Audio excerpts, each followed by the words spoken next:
Today we're talking about cedar shingles and shakes. Shakes, which we're going to talk about today, are slightly different than shingles. A shake is a little bit more rustic and basically effectively looks like it was axe cut or mallet cut to leave a rustic grain-like appearance. Shakes are almost entirely used for roofing and come in two different thicknesses.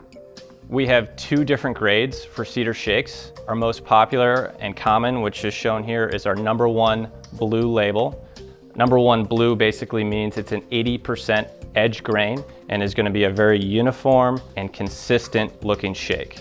The other option is what's known as a standard grade, which is going to be a flat grain shake.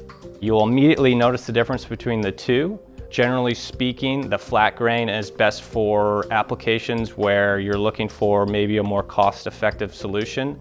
So something like a cabin, a doghouse, a tree house, something like that where you're still looking for that authentic rustic look, but maybe not that #1 blue label price. Cedar shakes are various widths, anywhere from 3 inches to 16 inches wide, with the average shake being around 6 to 8 inches wide. All of our cedar shakes are 24 inches long and have a 10-inch roof exposure. They're sold in bundles of 20 square feet and are always available at Forest Products.